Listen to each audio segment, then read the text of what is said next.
So after what felt like 3 years of delays and being haunted by this first look image, much like those first photos from The Whale and Killers of the Flower Moon, Mickey 17 is finally here. Now what do you do if you're Bong Joon-ho after making arguably one of the most acclaimed movies of all time?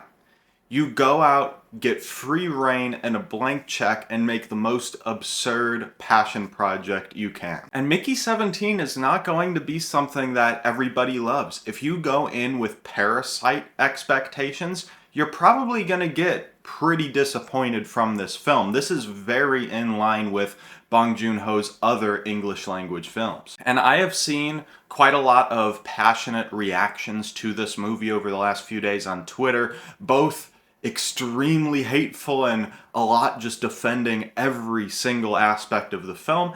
And personally, I really enjoyed it. I fall somewhere in the middle. There are certainly a lot of great things, a lot of great qualities to admire about this movie, but there are just as many drawbacks. And starting with that, ultimately the main thing that takes away from the experience is just the lack of focus all around. Like, the first act of the film is easily the strongest act because that's where it's most refined in what ideas it is trying to tackle. As it adds more and more layers as the second and third act roll on, it just starts to unravel a bit as the script gets quite messy with just how many ideas it's trying to say something about, and just how many things about society the film is trying to comment on. And ultimately, I just wish the film cut back on a lot of that and just made sure to flesh out one or two points of commentary and really dig into those rather than trying to touch base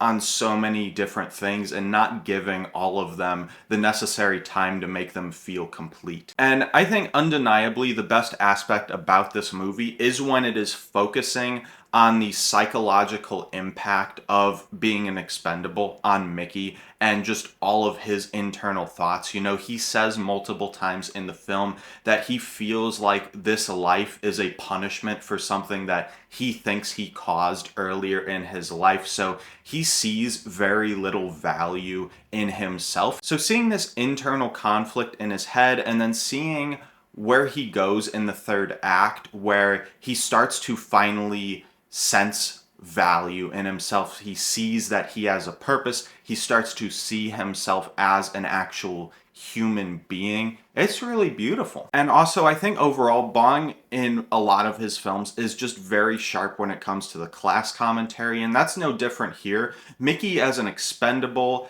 is just kind of representing oppressed labor in the real world, seeing those in power take advantage of him for their own gain. So the film kind of teaches us to value ourselves as more than just that labor and see ourselves as human beings who deserve good, just like Mickey grows to see in himself in that third act. And if the film had just retained focus on these couple qualities, I think it would have been a lot better overall. The film is at its weakest when it's dealing with the characters played by Mark Ruffalo and Toni Collette, who are the dictator-like leaders of this colony. And overall, I just found them to be too distracting from what I was enjoying the most about the film.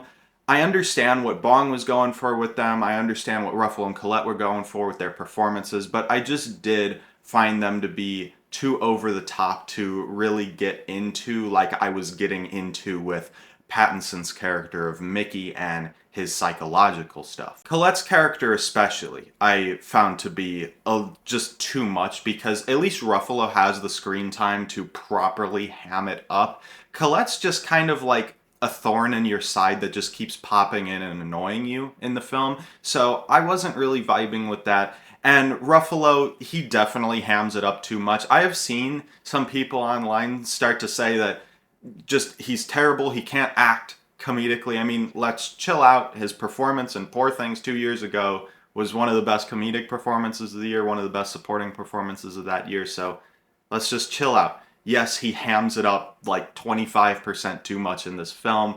It's not the worst thing in the world, though. And going off the thing where I said Colette's character just doesn't have much time in this film to feel natural, that's a problem with some of the side characters in here. The character of Timo, played by Steven Yeun, I thought Steven Yeun was very good in the film, good in his part, but I wish we got more time with this character. He's in the beginning a lot and then is just gone for big gaps and pops up here and there for the plot. I think we could have done a lot more with his character and made him a bigger part of the story. I also feel the same with the character of Kai. I forget the actress's name who plays her, but she is also very good, just like Steven Yeun. She's just not given much to do. She kind of comes in the second act, and then I started really vibing with her character, and then she kind of just provides a plot conflict real briefly and then just goes away for the rest of the film, and I really wanted to see more from her as well. So I do just think if we had cut back on some of the unnecessary commentary in the film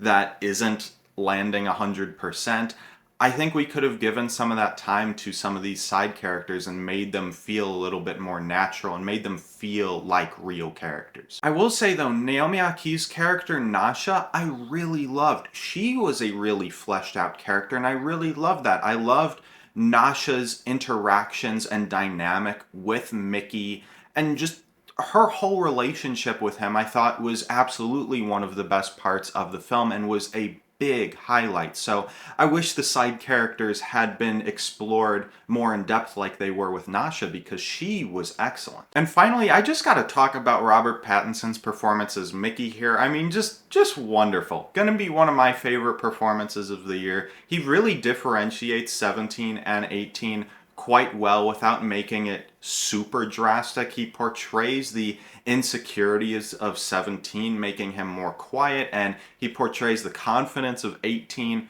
just very well. And seeing the full, complete arcs that both 17 and 18 go on, and they both be distinct and believable, is just a testament to his capabilities as an actor. Overall, there was a lot to like about Mickey 17. There were its drawbacks. The script does get very messy in the second and third act, trying to tackle so many things about modern day politics and all the stuff with the creatures in the third act. It was just too much, but I still had a very fun time. There were still a few themes that I really connected to. Pattinson was great. I just really had a fun time with this one despite the obvious flaws. So I would give Mickey 17 3.5 stars. What did you guys think about Mickey 17? Let me know down in the comments below. I know that this film, like I have said, has gotten some passionate reactions on both sides. I would love to see where you guys land with this film. Also, keep an eye out within the next week. Way too early 2026 Oscars Best Picture predictions, so stay tuned for that. And if you liked what you saw here today and you would like to see more, subscribe to follow the odyssey that is Oscar season.